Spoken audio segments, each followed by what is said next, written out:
কেমন আছো তোমরা? আমি ভালো আছি। আজকের ভিডিওতে আমরা স্বরসন্ধির ঔকারের সূত্রটি জানতে চলেছি। সূত্রটি হলো অকার কিংবা আকারের পর ওকার কিংবা ঔকার থাকলে উভয়ের মিলনে ঔকার হয়। উক্ত ঔকার পূর্ববর্তী বর্ণের সাথে যুক্ত হয়। কয়েকটি উদাহরণের মাধ্যমে বিষয়টি আমরা খুব সহজেই বুঝতে পারি।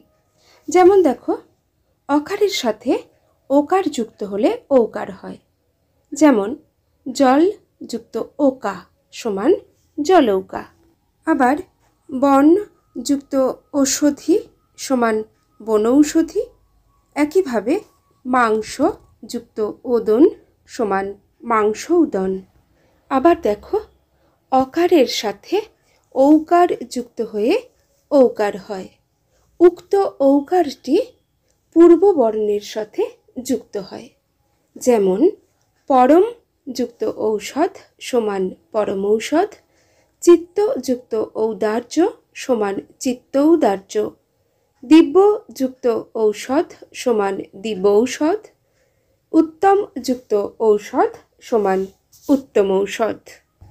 আকারের সাথে ওকার যুক্ত হয়ে ঔকার হয়। উক্ত ঔকার পূর্ববর্ণে যুক্ত হয়। যেমন মহা যুক্ত ঔষধ সমান মহৌষধ।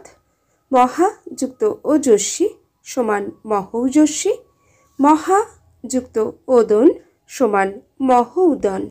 আকারের সাথে ঔকার যুক্ত করলে ঔকার হয়।